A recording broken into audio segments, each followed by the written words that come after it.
Mark Opitz, you're a music producer, but can you define for us what it is exactly you do?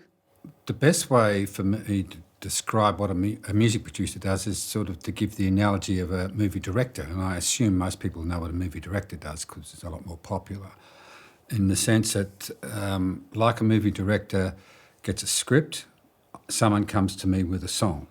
Like a movie director, when he gets the script, he looks at the script, makes the changes to the script, looks at ways of making it flow better, and I do exactly the same with a song.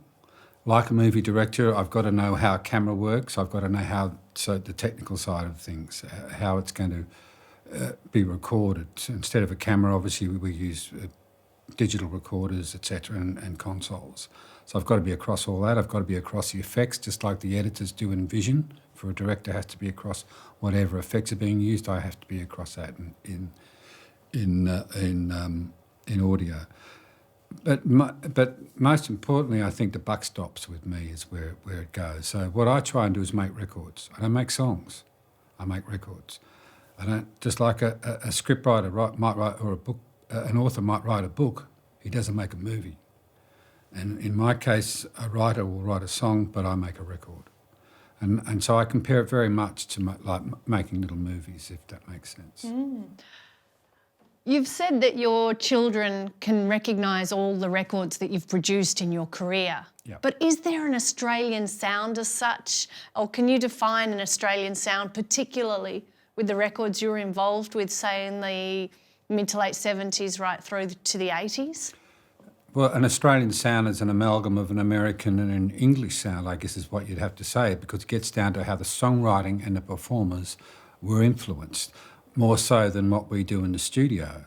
So it will be, because kids growing up having their ears glued to the radio and TV, etc., being influenced, particularly in the in the 60s and the 70s and even in the 80s, the biggest influences were coming from overseas. You know, the cultural cringe factor was no one wanted to sound like Slim Dusty on steroids here.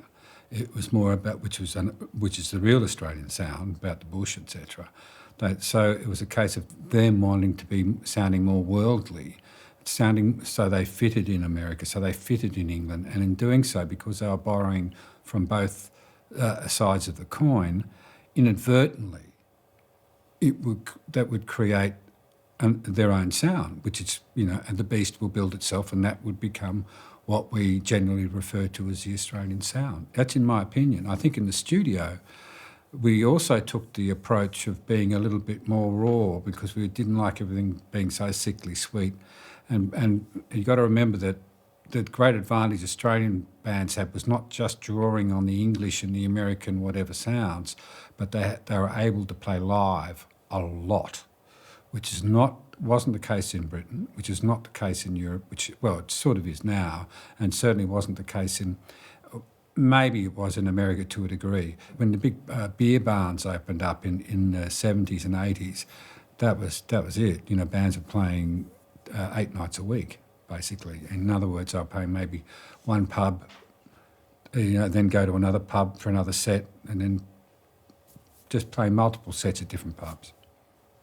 You're a visiting fellow to the School of Music at the Australian National University in Canberra. Mm-hmm. Can you tell us about that role that you've recently taken on? Well, I'm very honoured, number one, to be considered for the role. So when I got offered to be a visiting fellow at A&R, I was like, oh, are you kidding me? Sure, I'm in. And I had no idea what it was that I was going to be taking on. But with the School of Music's been through a lot of changes recently, and Brian Schmidt, the Vice-Chancellor, wanted to revamp the whole School of Music and bring it into what he considers a much more international standard. He said to me personally, I want the best School of Music there is. So I want to put the best people around me that I know, and he's got fantastic people. It's not as if the Vice-Chancellor selected me, but that was done through people like Ken Lample, Head of School of Music, who's from Juilliard, professor, brilliant arranger and orchestrator. Professor Samantha Bennett from University of Surrey and London. She runs the I guess, the recording aspect of it all. You know, it's more than recording, it's production, it's a lot of different things. And so they just wanted to get someone in that could, you know, provide a real life aspect to the students.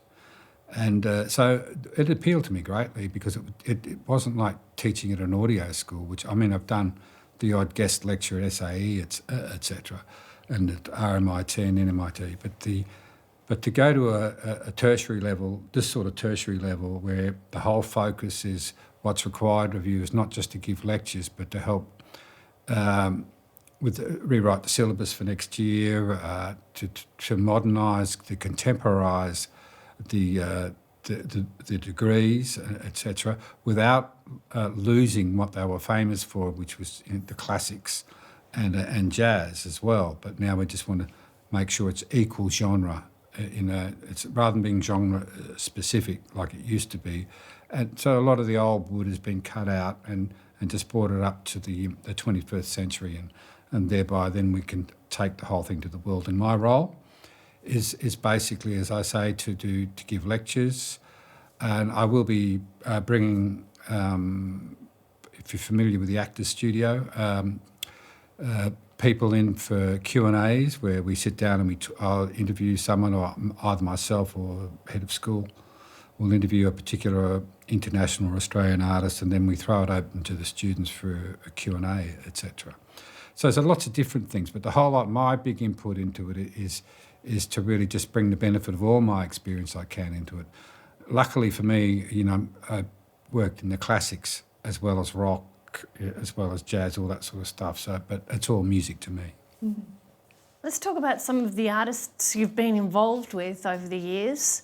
You mentioned in your book, Sophistopunk, that the Reels was a tough one for you because the recording of the album coincided with a very tragic time. It did. First of all, the Reels, I was at Albert's working with the Angels, AC/DC, John Paul Young, all that sort of stuff at the time.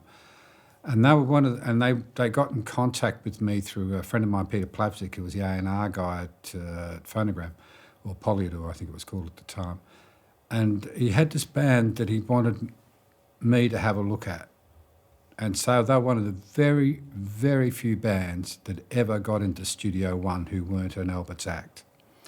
And so I brought them in, it was just me, and I was totally blown away. And they had this sort of rock reggae thing going, you know, like it was pre-Police type music, you know, and which was just unbelievable. And they said, "Oh, we've got to do an album, I said, "Sounds great to me." So did the demos, and then we decided the band come from Dubbo in the central part of New South Wales. So they decided, is there any chance that we can record it in Dubbo? And I said, why not? And I rented the ECV van with a Neve desk, very small Ford Transit van, quite small, 24-track tape recorder, and got someone to drive it up to Dubbo, and we encamped at a house called the Pentagon, because it was the same shape as the US Pentagon, but done by one of the band's roadie manager types. His parents owned it, and they happened to be the king of the asparagus industry, and had this amazing house.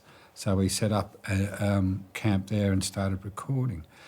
And what I noticed straight away was every song was totally different than we demoed just a month before. Oh, they'd moved on now. Now that they've gone from rock reggae into pop music. That was where they really wanted to go. In other words, they were true artists. They were experimenting with their music.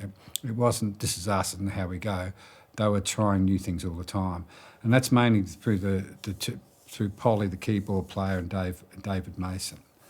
David Mason's father was, I think, the leader of the Country Party in New South Wales at the time, and maybe even been Premier for a short while. And so it was quite an intellectual band that had so many differences going on here. You know, we've got Dubbo, but there's a high intellect. There's the way it was pop music, but we were doing rock reggae. What's going on? And so we proceeded to record there the first album. But unfortunately, on about day 2, I remember the owner, Harley's father, drove into Dubbo every day to get the papers.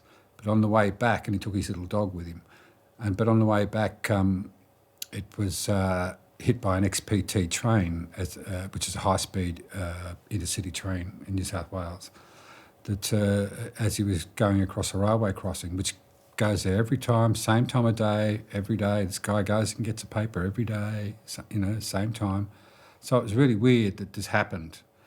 And I remember we were trying to record a song called Love Will Find a Way at the time, and someone was knocking on the door of the van and saying, some guy in a blue tracksuit, and I said, I think Harley's father's just been killed up at the rail crossing. I go, what the fuck? And then everything stops, and we all gather around, and without Harley and Harley was somewhere else at the time in the building. And David Mason and I said, well, he thinks we've got to go and find out if it is, and if it is, then we've got to tell Harley. So we jumped in my car, raced down about 500 metres down to the rail crossing, and sure enough, there was a car. Immediately saw the dog, and it was a mess. I'm telling you, it was just a mess, just like a butcher shop. And the police grabbed David and I because they could see us heading back to the car. I said, well, where are you going? He said, we've got to go back and tell his son that his father's dead. And he said, wait, the minister wants to come too. And I said, where's he parked? Oh, he's over there. Oh, OK, we'll wait. Of course we didn't. We just got out of there and got back to the house before anyone else did. And David and I grabbed Harley and pulled him aside and broke the bad news to him, and we did it quick. So it was, if we'd taken a while, it would have got really hard to do. It would have been very painful. But and obviously it shocked him greatly. And he said, just promise me one thing. And we said, what's that? He said, don't stop recording no matter what happens, no matter what my sister says, anybody says, keep. And he was separated, the father was separated from the mother at the time. What anyone says, just keep going. And so it was quite bizarre that later in the afternoon, where I've got the band recording in the lounge room, etc., doing this bouncy pop love song called Love Will Find a Way. And as I looked out my door of my recording van and looked down the driveway to see all these people weeping and coming up to pay their respects to Harley. But we carried on. Why do you think Harley wanted you to keep recording? Because he believed in the band.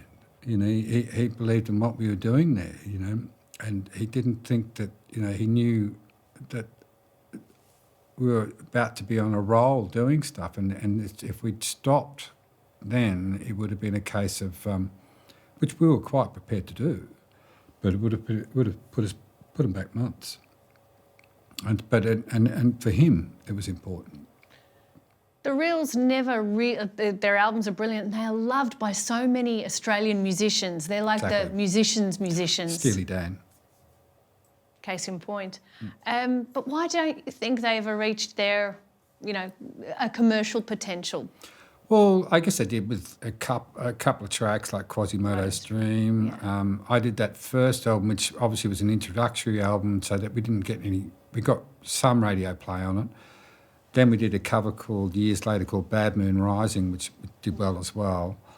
Mm. But I think it's because, as I mentioned earlier, they're true artists. They don't stick to one formula. They'll chop and change and go in whatever direction that their art takes them in, and which, because that's their shtick, that's the way they are, that's their intellect, particularly, as I say, Polly and David. Would just, would take it where it's fucked, not the industry, not the audience. But we don't want to, they're not followers, they just want to do stuff. They're in it for the right reasons. They're making music and they want to paint a different picture. Every now and again, paint another picture. And have with obviously music and vision. So, and that would have, because I would never attain a style as such that was recognisable all the time, and they are recognisable to me. But when you listen to Love Will Find a Way up against Bad Moon Rising, it's like chalk and cheese. And I think that's the trouble, and it happens to a lot of acts where you need to establish yourself. If you're going for the one, which is number ones and the platinum albums and things like that, more importantly, the top singles. Yeah, I think it's important to establish a sound. And of all the acts that I've worked with, I'd say that the Reels was the only place that I didn't take that option because of who the band was and how they were.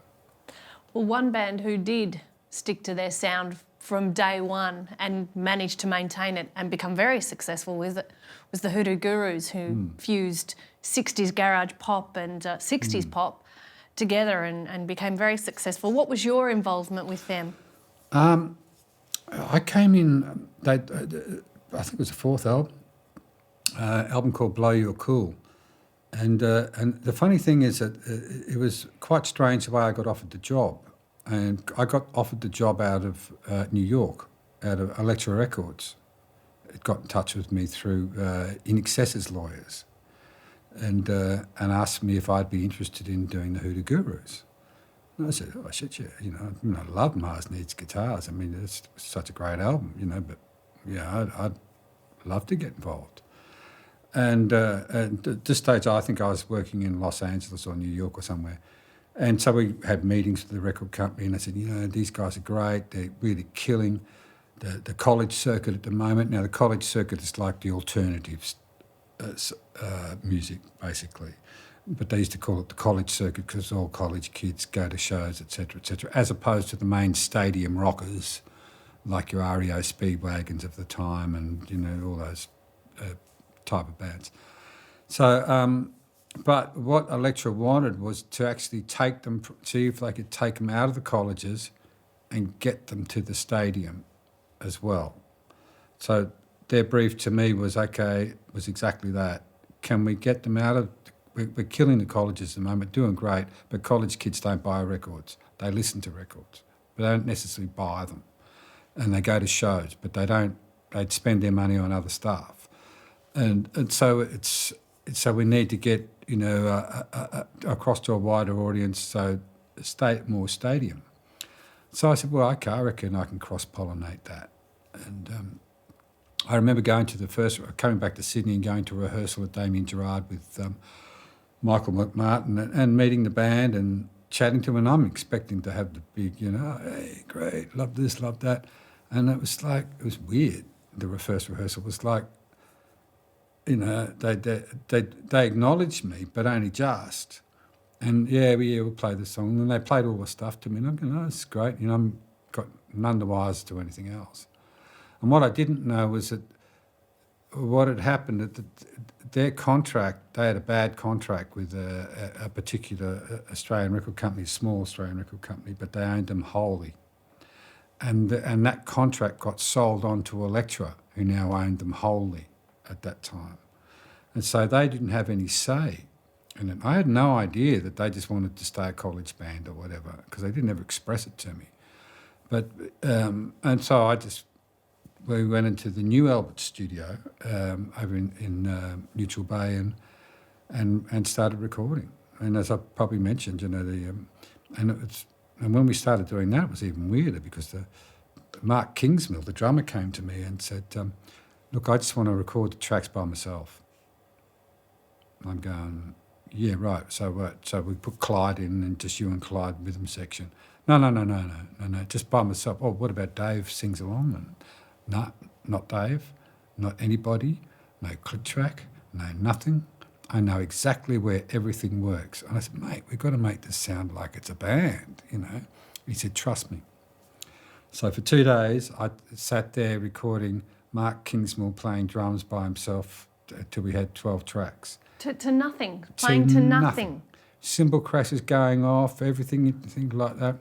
And he just said, trust me. Then, it sounds like a Herculean task. Well, it sounds like not a band to me when you do it that way, And so what surprised me was definitely, then we started, this is how good a drummer Mark Kingsmill is. As soon as we started putting on, put Clyde's bass on, Clyde Bramley's bass on, and then, and Brad and Dave started doing guitars, the bloody thing sounded live. Again, it's got a lot to do with the way we're making the sounds and how we're treating the sounds and giving them a bit of air and things like that, so it doesn't sound dead. And so it caused me to I had to use certain reverbs because I had no choice. Otherwise, I wouldn't get any ambience because it wasn't a band playing live. So otherwise, everything would have been dead.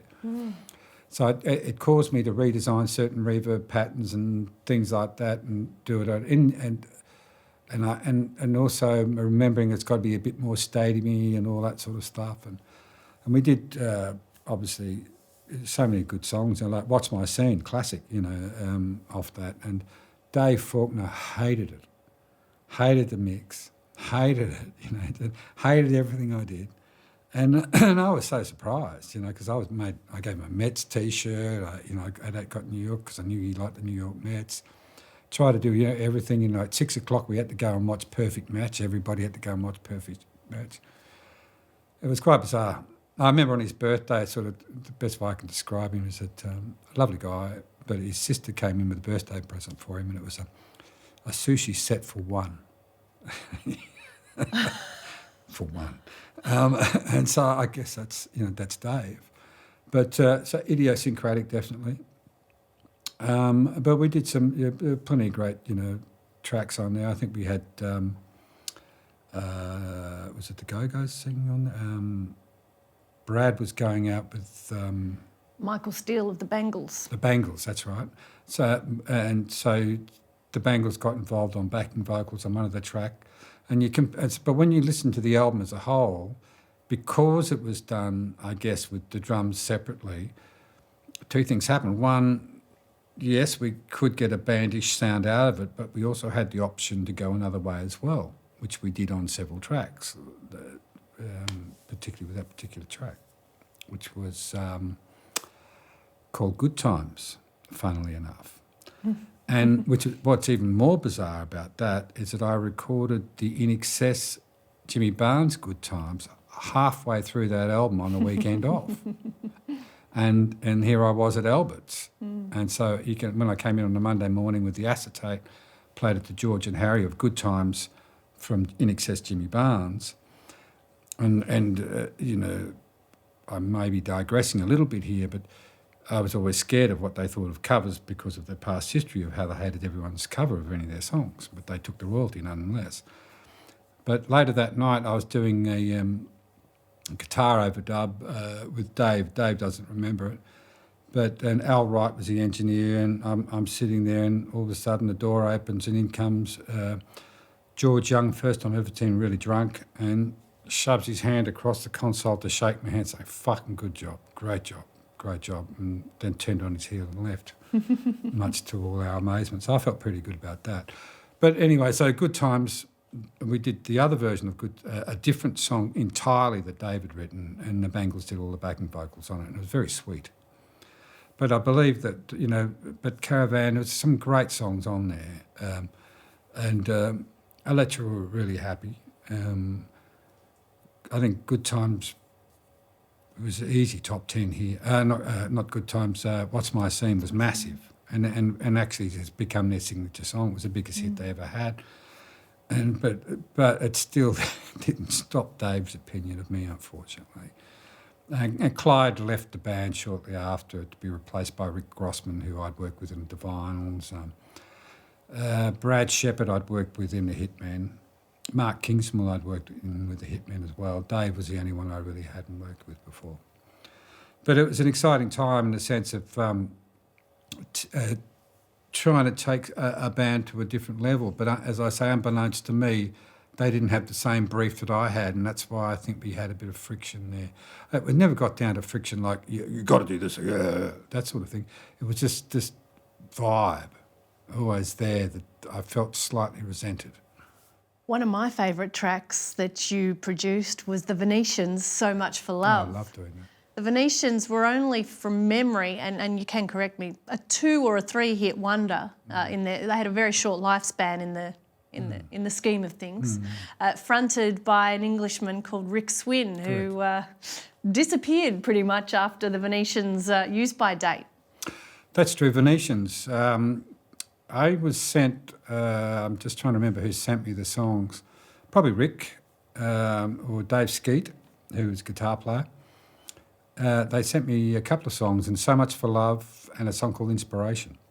And I like both of them a lot, And So Much for Love I liked a lot, but I didn't like their arrangement of it. I thought it was really good, but similar to the way I worked with when I was working with Noiseworks and No Lies, I changed bridges and choruses around and intros, etc., to achieve a certain effect, to get a build, to get an opening, and so they gave me free rein basically because I only just knew them, so they had to, and we recorded at Festival Studios So Much for Love and Inspiration, but really concentrated on So Much for Love. And I'd say by lunchtime I had that feeling that we talked about before, where you got a hit on your hands.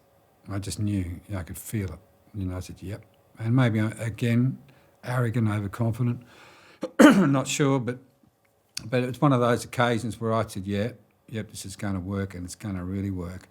At this time, I was already working a lot in America, so I was only back to do these tracks, but I had that feeling, and I can remember the manager, what was his name? Used to manage Crowded House in the early days. While I was out on my dinner break, brought in John Woodruff and some other heavyweights. So John Woodruff was manager of the Angels, and someone else to listen to this amazing track. And I got back, and he's there, and I saw them out. Then I grabbed the manager and I said, "Don't you ever, ever bring anyone into a studio again without my permission. I will not have you breaking the spell. I will not have you, As far as I'm concerned, the manager drops a band off at the door and picks them up at the end of the single or the album. It's the way it worked with INXS, it's the way it worked with the Angels, it's the way it worked with Cold Chisel, it's the way it worked with Hoodoo Gurus, it's the way it worked with Noiseworks.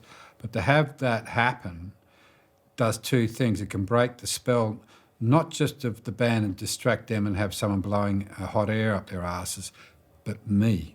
It takes me a while to readjust. Oh, he's heard that. Why is he thinking what's going on? And what thought process are they thinking? What are they going to do, etc., etc. I don't like giving anything to anyone till I finish what I want, and then I say, there you are. Now, please tell me, crap detector. Tell me what to do. What don't you like, and I'll change it. But that's my version. What involvement did you have with Richard Clapton? With Richard, in 1980, I was made head of A&R at Warner Music. Head of A&R means I was in charge of the hiring of all the artists, the helping choose the material, timing when albums and singles would be recorded, choosing the singles to be released, etc., and just being overall, running a label, so to speak. And so I realised early on that, okay, we had Cold Chisel on the label, which was great, and that was I became head of A&R halfway through the album East, while I was making East, not after, but halfway through, which was quite a good way to come in, because it was, this was going to be their huge album. And so, but they hadn't broken yet, but they were huge live, so if I was already ensconced once and it went to number one, hey, I'm a hero. And so I could do the way things I wanted to do. And what I was concerned about with Warner Music was called WEA at the time, combining Warner, Elektra and Atlantic, WEA. What I was concerned about was attracting quality artists to the roster. And so I knew I had Cold Chisel, so that was a pretty good draw card. And I knew we were, number one in the charts with that, so that was great. So I was going to get a certain element of rock and pop bands who wanted to be on because they just see success. But I wanted a quality musician as well, so I could swing any deal with a quality band that was capable of commercial success, but they could look at the label and say, hey, these guys have got real musicians. So the first band I actually signed was a jazz fusion band called Crossfire, fronted by Jim Kelly, guitar player, brilliant. Don't sell a bean. I'd worked with them at EMI, but they were the musicians' and seen as such, jazz band. So they were the first one. And I didn't care if that was public knowledge or not. I wanted them to make Crossfire to make the best record they could. But what was more important to me is, as well as making the best record they could, that people would see that the musicians all around Australia would see he's hired Crossfire. They're just great players, They should be recorded. And that would and so if I had to get a deal over the line, that'd be one. Another artist in that in that field, for different reasons, was Richard Clapton. Now, when I heard Goodbye Tiger, the album Goodbye Tiger, when I was, several years before, and I'd already maybe I was had a hit with the Angels or something like that, but that to me was the finest Australian produced album I'd ever heard. And not so much for its production value, but the sound of the whole record, the cover concept. To me, that was an international record, and it was huge for Richard Clapton. But then after Richard had done Goodbye Tiger, he went to LA, worked with an LA guy, a producer, I can't remember the name, and did an album that just sounded so American. It lost what Goodbye Tiger had, the Palm Beach Road, the Australian about it, as well as sounding great. Whereas Goodbye Tiger, the album, painted a picture. The newer album that he'd done overseas for festival was a bunch of songs, albeit good songs, but still it was a collection of songs. It wasn't that, what I look for in making a record. I want to hold that album in my hand and go, I love this album. I love it. This is a thing. It's a movie, as opposed to a collection of songs. Mm. And so that was the idea with signing Richard. And so I was quite excited, and he was quite excited too, because he actually thought at that stage that he'd run his race, because festival dropped him after because he'd spent so much money in California, had a few problems over there with a few things. And so festival just dropped him. So he was out there sitting, and so he thought he'd passed his use-by date, he'd peaked. And for me, I'm going, no, this guy, he did Goodbye Tiger, got to get this guy. So that was an easy one. It was so easy. So I got Richard in and spoke to him about it, and he was so excited because, again, he thought, my God, I'm back, and as a guy that wants to record me and he doesn't care he's not worried about budgets, etc., which is obviously me. Mm-hmm. I was going to produce as well as running A&R, so I was signing the checks, perfect. And so we went and did an album called The Great Escape. Notable songs, I guess, on that would be Best Years of Our Lives, Flow in Motion, and what was the hit? There was several songs came off it that worked. I mean, the thing went multi-platinum. Mm. And I think it was probably, it sold just as many, if not more, as Goodbye Tiger. So it had gone up a notch. So it got great reception. Went down really, really well. The head of the record company hated me for it because I'd spent over $100,000 making a record, just mind you, which was in those days was a lot of money, but it made a lot more money back than $100,000 for the record company. So particularly as they presented me with my double platinum album with Gritted Teeth. And so pretty much, and it wasn't too long before after that I signed a band called the Divinyls, and I was still working with Cold Chisel, and I'd signed a band called the Hitmen while I was at Warner Brothers as well. And I was using a studio called Paradise Studios in Sydney to record I was the biggest client. I basically booked the studio out all year. And also being the record company, they were, hey, come aboard, And the owner was a lovely chap called Billy Field. And Billy was like a smoky jazz piano player kind of guy, and he was a private school boy, but loved his music, loved his scotch, loved his cigars, and very bon vivant sort of fellow from the Field family, which is a famous Sydney family that first refrigerated meat for export or something. And so he was, anyway, one day he came to me and said, I've been recording my own album. I said, really? And he said, yeah. He said, have a listen. And I listened to it, and there's a song called Bad Habits on it. I went, wow, this is not bad, this is different. And there's another song called You Weren't in Love with Me on it. And that, as soon as I heard You Weren't in Love with Me, I thought, holy shit, that's international, that is. I get that. I still get a little chill thinking about it. That felt like an international hit to me straight away, as soon as I heard that song. So I went back to Warner Brothers after leaving the studio, listening to Billy's album, sat down with Roger Langford, who was the head of marketing while Peter Eichen had gone overseas, seconded to London. And so Roger, being one of my best mates, we said, well, this is interesting. Let's take this left field. it's just a big band. That's all it is. See, I know, but let's present it a different way. So first thing we did was got Richard Liney in, another friend of mine, a great graphic artist. And I know had done some. He was a pure and simple an artist, and we spoke to him, and he came up with an album cover with all the arrows pointing in the right direction, just subliminal stuff with the way the cover and the colour was done, and presented this fantastic image. And in those days, the albums being 12 by 12 inches, you had sort of a poster, etc., etc. So we were able to bring on this whole new artist, bring on a song, Bad Habits, which was very catchy, so we knew radio would get onto it, but we had a visual sort of marketing plan to go with it to make him look hip, and it worked. It just worked gangbusters. I think I advanced him, I remember at a conference when I was giving the figures on my year of performance, and I'd had an amazing year in terms of profit making for the company. I pointed out that a Billy Field album cost me $2,000. Because he'd recorded it in his own studio, and I just advanced him, leased it off him for $2,000. It's just like that for cash. He was happy, everyone was happy, and it's a split deal with a record company, and it just made millions. Everyone came out of that looking great. I didn't make any money, but the record company certainly made a lot of money. Billy made good money out of it and became an totally established artist overnight, basically. Yeah. That was again part of the A&Ring, at Warner Brothers. Besides producing the acts myself, because I couldn't find anybody to produce them.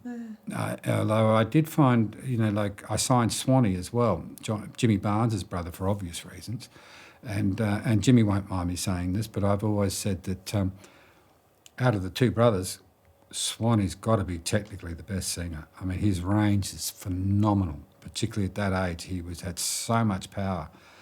And so I signed Swanee, and I thought, well, I'll do this. I'll do a track. And I went through all these original songs, didn't like one of them. And then I went to the show, and he did a cover, If I Were a Carpenter.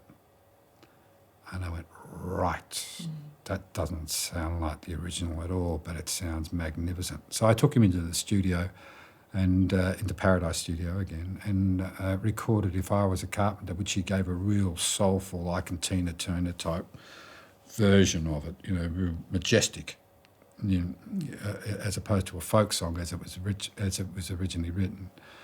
And I can remember him just belting it out all the time, and I just said, John, it's going great. The feel, the backing track, we've killed it. And you're doing great, you're singing great, but no need to fire all your guns at once. What I want you to do is pretend you're a volcano about to erupt that only erupts at the end. So think like that. Again, it was about getting concise phrases. I mean, with Jimmy it might be, what would Aretha do at this point? With John it was, think you're a volcano but you haven't erupted, but you can feel that tension, that rumbling, that feel, and everyone within miles, holy shit, something's going to happen.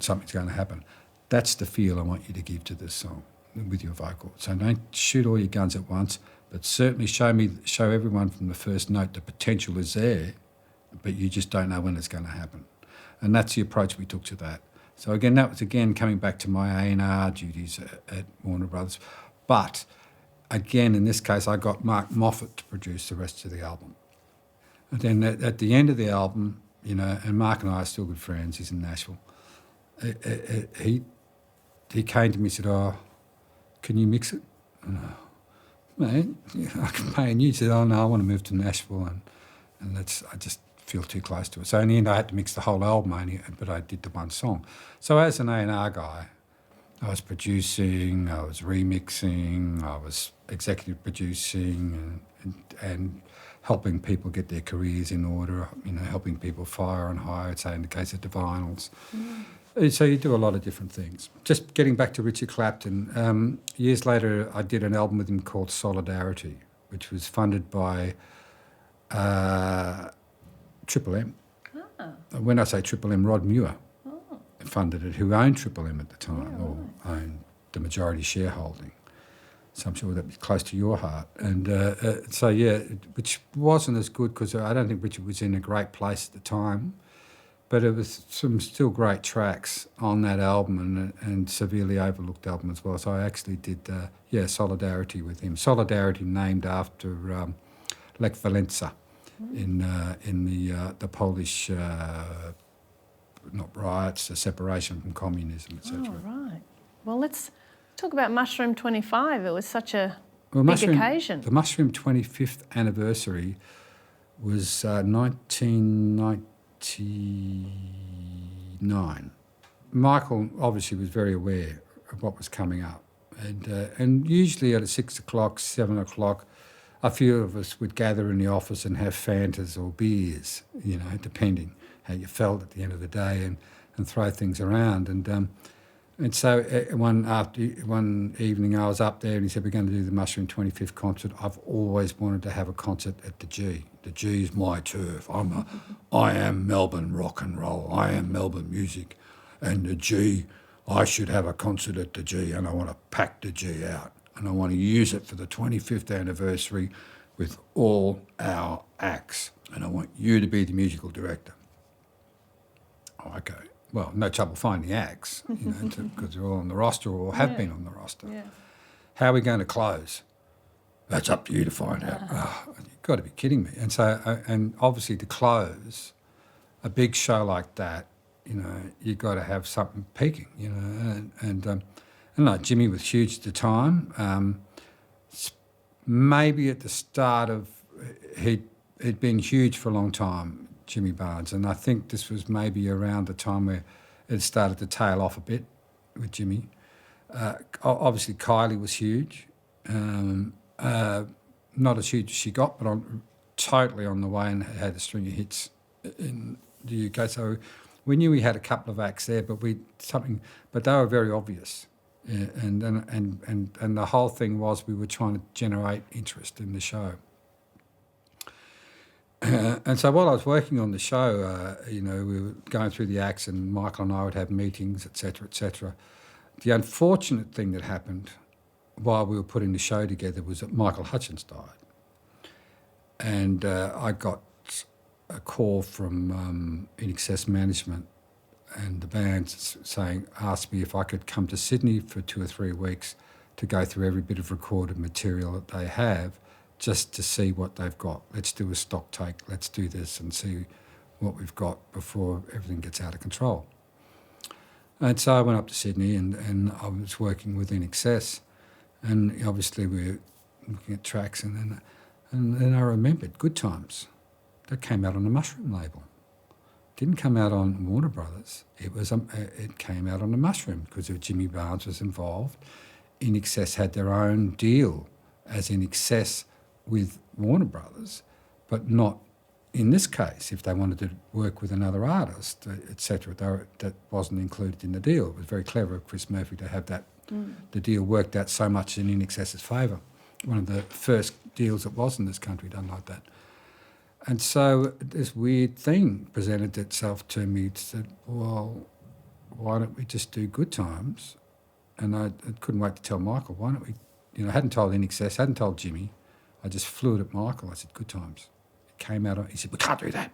I said, it came out on Mushroom. Of course, we can do that. He got really excited about it. And so the idea was to keep it a secret for as long as we could. But the big part, of course, was Michael had only been gone a short while. I'm not quite sure how long, how months or whatever it was, and so it was, how do I do this, And so pretty much, floated the idea with, say, Timmy or whatever, and then Kirk, and then sort of floated it in because Andrew's the last person you want to talk to about it, until everyone else is in, and then he gets in. Then I spoke to Jimmy about it before. And even with INXS, I didn't properly talk about it. I was more of a concept. Then I spoke to Jimmy and said, Jimmy, we got to do it. And you got to come in and you got to help me do it. You got to help me swing the deal. So, I'm going to tell the band you're coming up to visit to say hi to the guys. Well, we were ensconced in Studio 301 and 301 Castle Street, Sydney, as I say, for 3 weeks. So we brought the band up. The band were there. Jimmy, yeah, come in. So obviously when Jimmy goes, let's do some, while Jimmy's here, we should see if we can do a bit of whatever, and we listened to stuff, and then we said, oh, Mushroom 25th guys. And Jimmy said, you guys, why don't we do Good Times? You come on stage, first time back, and, be great, and if it's a great song, tribute to Michael, and we just get, a collection of different Mushroom singers to sing Michael's parts, but it'd be a great way for you guys to come back, one-off performance, no tour, no nothing. And he knew all the right things to say, and obviously I was backing him up because it was my idea. And so we got them to do that. And that was C'est la vie, Mushroom 25th, and it really capped it off. I remember it was a hectic day, with everyone coming and going and marshalling of artists, etc. It was incredible, and I remember the night before standing in the rain. It was pissing down. It must have been about midnight, and Kylie was on stage doing her rehearsal. She had the flu coming on, wrapped up tight as and she had permission to leave the stage, but she would not leave the stage until her dancers were happy with the choreography. She said, I am not leaving until it's absolute that my choreographer says my dancers got it right. The choreographer said, you can go. Is it right? No, I'm staying. And it was a real great insight into seeing how Kylie is as a person and her dedication and what makes her determination and persistence work. I'm not saying she's got the best voice in the world, but you can see why it works when you see that sort of attitude. So anyway, the next morning, of course, bright sunshine. Couldn't believe it. And the show went off pretty much without a hitch.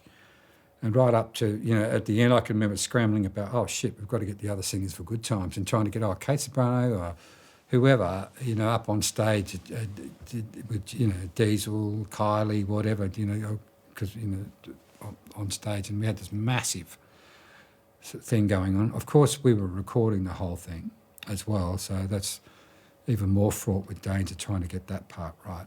But I do remember as Good Times finished, and it was the last of it, there's no encore after Good Times. INXS, that's it. There's no second song. Sorry, you're out of here. Michael grabbed myself and Michael Chugg, and so it was Gadinsky, myself and Chuggy, and Michael just grabbed us and said, come on. And we ran up after him. We ran up 4 flights of stairs, and he opened this little door into this, and we went to this room. It was just the 3 of us high-fiving while having refreshments. Just the 3 of us, and just saying, pulled it off, Of course, the record was still to be made, the video was still to be edited, but we pulled it off. Mark, what's the importance of music in your life? The importance of music in my life is, like most people who live and breathe music, it's like blood. It's something that runs through you, For me, in particular, it was the radio under the pillow when I was a 12-year-old. That was my lifeline to my dreams. And listening to that took me to places that I couldn't only imagine. And I was listening to records. I knew I was listening to music, but I was listening to records. I was listening to Tin Soldier by the Small Faces. I was listening to the Beatles. I was listening to 12 by 5 by the Rolling Stones. I was listening to whatever. And in those days, radio was a big free form. It wasn't as networked as it is today with restricted playlists, so you were able to get a lot of different kind of music and a lot of different tastes, early days in the music business. And so music flooded into my life through a small national transistor under my pillow as I was sleeping or while I should have been doing my homework, etc. And that was, as I said earlier, the lifeline to my dreams. That's what music means to me in my life. And what dreams you achieved with music in your life too? Well, I followed my dream, Jane, and I thought everyone had a dream. I do realise that you don't have to follow your dream now, but I'm glad I didn't know that then. But for me, I came from a very humble beginning, if I do say so myself, in terms of family situation, single mother, brother, living in half a flat in Brisbane, in a not so great suburb, although it's very gentrified these days. The place we lived in, I was too scared to bring girlfriends back to my place, because it was, I didn't think it was worthy, etc. Obviously my friends and all that were around me all the time. But when you have just a few things like that, there's not a lot of tangible assets that you have, you tend to hang on to the intangible. And the intangible was obviously music. You know, it's like when the Beatles came to Australia, it was the greatest day of my life. When they came to Brisbane, I couldn't believe it. And then when my brother came to said, we're going to go and see the Beatles, you know, I was pretty much in shock. So it's, and particularly considering our position and what Mum sacrificed for us to go and see the Beatles, you know, it was amazing. And so music has played not just that lifeblood in me, it's done me a service, it's provided me with a living, it's provided me which music in my life, which I never thought it would. I have travelled the world an incalculable amount of times, never thinking for 1 second about whether I would travel that much. Even when I was a kid, I said, oh yeah, people go to London on the women's weekly cruises, maybe one day I'll get there, trip of a lifetime, you know, all that sort of stuff. But to make it a habit, I had no idea. And people paying me first-class airfares to fly around the world, who would have thought? And then they throw money at you at the other end. It was unbelievable. And so music has been incredibly good to me.